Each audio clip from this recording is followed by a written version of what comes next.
Bonjour tout le monde, c'est Cédric, chauffeur VTC sur 3 et aujourd'hui je voudrais te dresser le bilan de mes 2 ans et demi de chauffeur VTC. À tout de suite.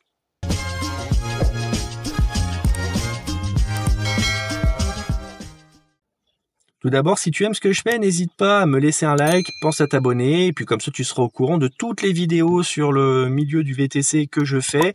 Et mon départ au Canada étant bientôt là, et bien, tu pourras voir la suite un petit peu de ce qui va se passer pour moi dans mon intégration au Canada. Donc comme je te le disais en intro, ça fait 2 ans et demi maintenant que je suis chauffeur VTC. Les 3/4 du temps, j'ai été chauffeur VTC sur Bordeaux et maintenant je suis chauffeur VTC sur 3. Alors, pendant tout ce temps, j'ai gardé mon véhicule qui est une Toyota Auris de 2014, blanche, hybride et automatique. J'ai gardé ce véhicule parce que au départ, j'étais pas sûr de combien de temps je ferais ce métier-là. J'avais pour projet de partir au Canada d'ici quelques années et puis mon histoire personnelle a fait que les choses se sont précipitées et que finalement je pars dans 4 semaines et donc j'ai jamais envisagé là dans les derniers mois en fait de changer mon véhicule parce que c'était pas la peine tout simplement, et mon véhicule convient très bien à ma typologie d'activité, c'est-à-dire je fais beaucoup d'applications malheureusement puisque je suis sur le départ et que ça sert à rien que je démarche trop de clientèle privée, même si j'en ai démarché quand même un petit peu, mais ce véhicule-là fait le taf. Franchement, il fait le taf. Je vous le conseille, je vous la conseille, la Toyota Auris. Si vous avez le choix, prenez la break quand même, ça sera un peu mieux, vous aurez plus de place dans le coffre et puis ça fait un peu plus classe. Mais bon, voilà quoi. Donc, au niveau rentabilité, fiabilité, ce véhicule, il est top, quoi. Il est top. C'est pour ça que voilà, que j'en suis content. Alors, pour pouvoir te faire un bilan, on va peut-être commencer par quelques points positifs, quelques points négatifs, puis je te dresserai vraiment, on va dire, une petite synthèse de tout ça. Si on commence par les points positifs. Dans ma carrière, on va dire, mon expérience de chauffeur VTC sur les 2 ans et demi, j'ai eu l'occasion quand même de rencontrer des gens sympathiques. Là, je parle des clients particulièrement parce que tu as des clients en fait de tous bords. Des gens qui font plein de métiers différents. Des gens qui parlent pas, mais tu en as aussi qui parlent. Et en général, souvent quand on pose des questions sur moi, qu'on me questionne un peu, je m'en viens à parler du Canada et il y a vraiment beaucoup de clients qui m'ont dit votre projet il est super, franchement j'espère que vous allez réussir, etc. Et ça vraiment ça fait plaisir. Ça fait partie des bons souvenirs que j'ai dans cette activité de chauffeur VTC. De même que mes petits clients privés que j'avais, mes clients privés c'était bien souvent des personnes âgées que j'avais sur Bordeaux ou des personnes en situation de handicap. Et ils étaient adorables quoi. C'était les gens que j'avais souvent. On s'attache, tu vois, quand ça fait je sais pas moi 40 fois que tu les transportes, parce que je les avais 2-3 fois. Il y en avait même que j'avais tous les jours. Et donc voilà, tu crées un attachement avec cette clientèle là et vraiment ça fait partie des bons souvenirs que j'ai de cette activité VTC. Certains partenaires aussi, voilà, je pense à par exemple 2 personnes avec qui je travaillais sur Bordeaux. J'ai eu peu d'incidents sur Bordeaux, à part quelques personnes parties sans payer. Alors ça, c'est sûr que c'est fatigant, hein. C'est fatigant. Des personnes qui commandent une course et qui sont pas sérieux, quoi, qui ont un sapin dans le caddie. Je t'inviterai à aller regarder le short là. Des gens qui me salissent le véhicule, je te renvoie encore vers un autre short. Mais à part ça, quand même, ça va quoi. Ça va, j'ai pas trop à me plaindre. Je te mettrai aussi quelque part ici la vidéo sur le parti sans payer. Mis à part ça, pas trop de clients négatifs. Au contraire, les 99,9% des clients que tu prends quand tu es chauffeur VTC, ça se passe bien en fin de compte. Quelques rires, alors souvent c'est avec des clients qui sont un petit peu éméchés, voilà.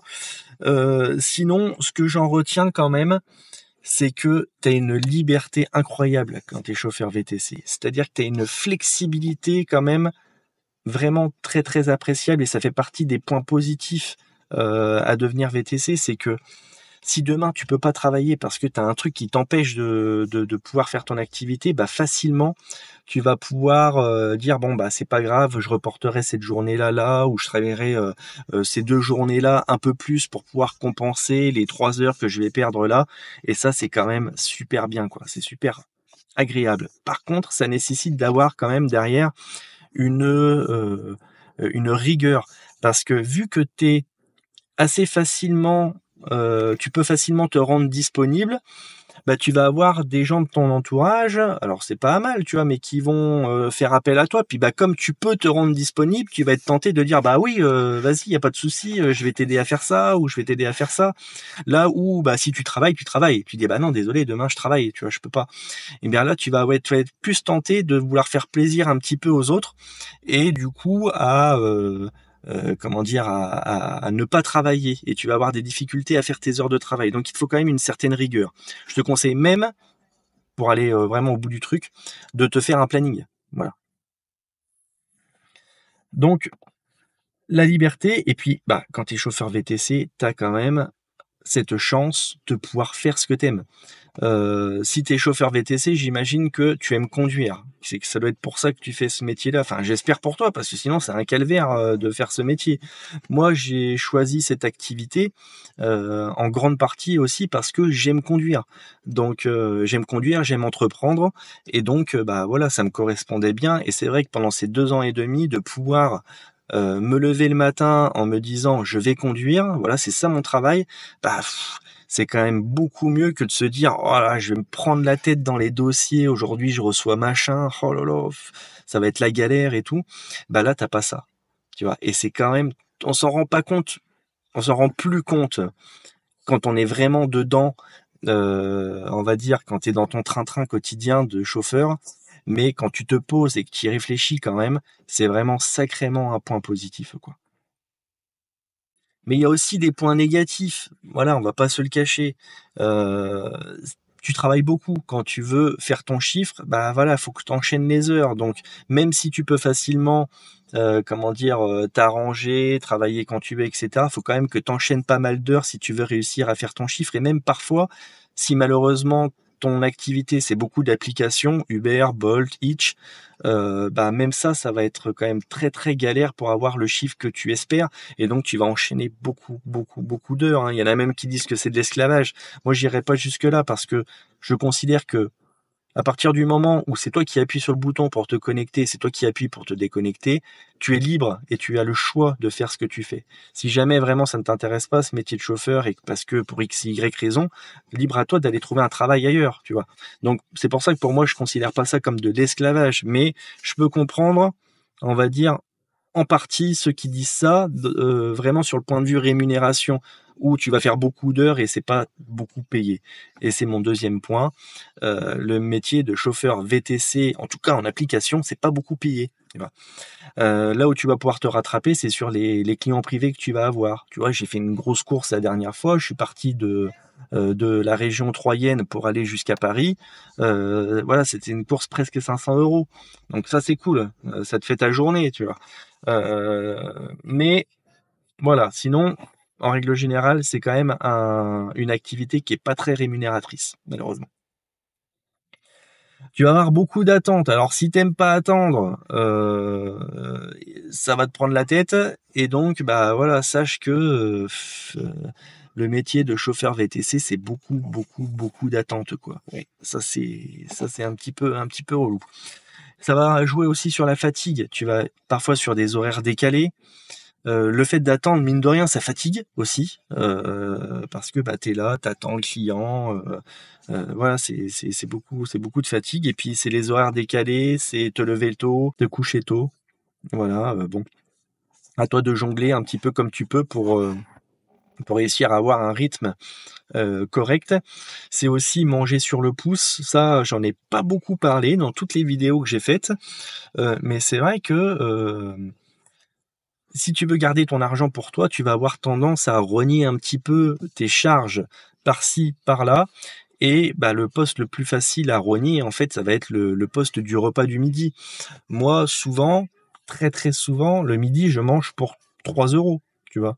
Je vais me prendre une mini pizza à Lidl avec une boisson ou alors un petit paquet de gâteaux et puis voilà, ça va faire mon repas et ça va me coûter 3 euros, quoi. Bon, après, je me rattrape le soir, bien sûr, et le matin, j'essaye de déjeuner un petit peu. Mais voilà, on mange pas très bien quand on est chauffeur VTC. Tu me diras ce que t'en penses en commentaire. Euh, Si tu aimes ce métier de chauffeur VTC, n'hésite pas, regarde en description, je te laisse un lien de parrainage Uber si tu veux t'inscrire avec mon code parrainage. Je te mets aussi mon code parrainage Bolt, si jamais tu travailles avec Bolt ou tu as envie de travailler avec Bolt, tu t'inscris puis tu rentres ce code parrainage et puis voilà, t'as des promotions, je t'invite à regarder. Et puis sur ce, quand tu es chauffeur VTC, tu as intérêt à avoir un voire plusieurs bons téléphones parce que malheureusement tu es toujours en train de trifouiller ton téléphone et tu le fais tomber. Enfin moi j'en ai pété plus d'un téléphone ou alors après ils tiennent plus bien la charge, ils commencent à bugger, etc. parce que tu les utilises beaucoup. Donc il te faut un téléphone de qualité et si tu prends un téléphone qui coûte pas cher, du coup tu vas devoir le renouveler quand même assez régulièrement. Donc voilà, ça te coûte un petit budget téléphone, un petit budget coque de protection, etc. pour protéger tout ça, accessoires, câbles, même les câbles pour les clients, voilà, sache-le quoi. Ensuite, en point négatif, et je terminerai avec un gros point négatif à la fin, donc ne quitte pas cette vidéo. En autre point négatif, ça va être le coût d'entreprendre en France. Je trouve que entreprendre en France, ça coûte super cher. Quand tu vois tout ce que tu payes en TVA, mais c'est un truc de dingue. Tu payes 10% sur tout l'argent que toi tu reçois et en plus tu vas payer 20% sur toutes les commissions des applications. Donc tout ça mis bout à bout, ça va te coûter cher. Tu rajoutes à ça toutes les assurances auto, responsabilité civile, le coût de l'entretien d'un véhicule, le coût d'un véhicule, le coût de l'essence avec toutes les taxes qui s'en ajoutent, tu vois. Tout ça mis bout à bout quand même, on va dire même les charges de société, la comptabilité, en fait tout mis bout à bout quand même, tu vois que la France c'est un pays qui est très taxé.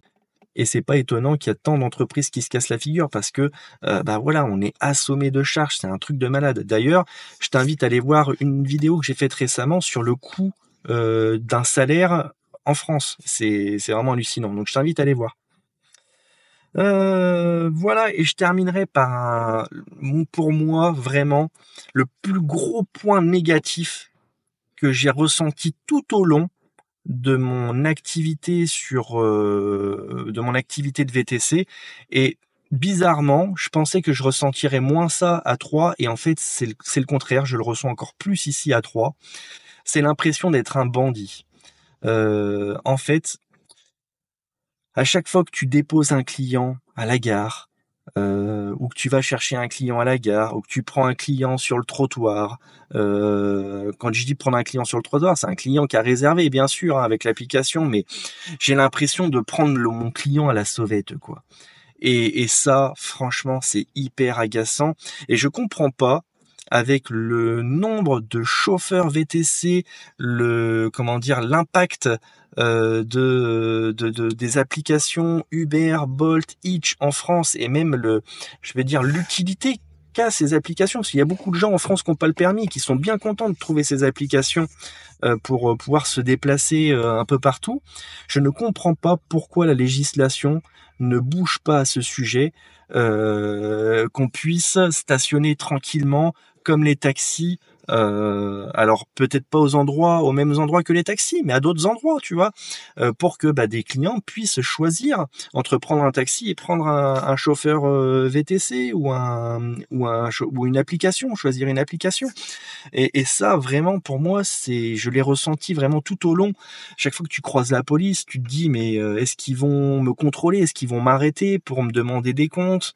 Et franchement, voilà, c'est vraiment pas agréable, quoi. La maraude électronique, c'est de l'hypocrisie, en fait. puisque tu as beaucoup de chauffeurs qui sont malgré eux obligés en fait d'allumer l'application quand ils sont dans une grosse ville. Si tu habites à 30-40 km du centre-ville, c'est évident que tu vas pas rentrer chez toi. Tu vois, et ça se voit, il suffit de te connecter sur l'application client pour voir que les chauffeurs attendent. Mais voilà, donc il faudrait vraiment que comment dire, la législation évolue à ce niveau-là. Donc vraiment, c'est le gros point noir.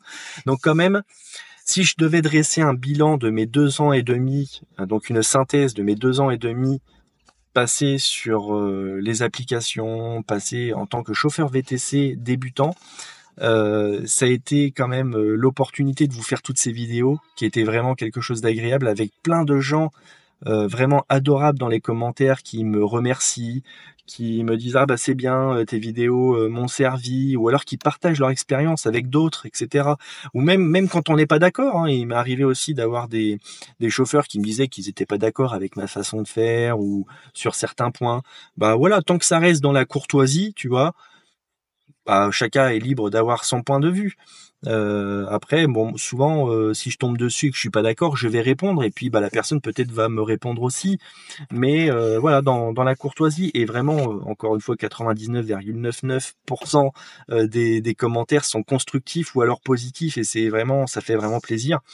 Et je continuerai de vous faire ces vidéos sur le Canada, au Québec, et j'espère même pouvoir avoir un peu de temps pour essayer quand même de me lancer sur l'activité de chauffeur VTC au Québec, pour pouvoir vous montrer un petit peu ce que c'est, et peut-être vous faire des comparatifs avec nous, ce qu'on vit en France et puis ce qui se passe au Québec, et peut-être que ça donnera des idées à certains, parce que je crois pas qu'il y ait beaucoup de vidéos de VTC au Québec.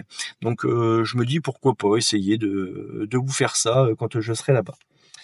Sur ce, j'espère que cette vidéo t'aura plu. Voilà, tu remarqueras que je suis pas devenu millionnaire en vous faisant ces vidéos et en étant VTC sur Bordeaux et sur Troyes, mais ça m'aura bien fait plaisir quand même.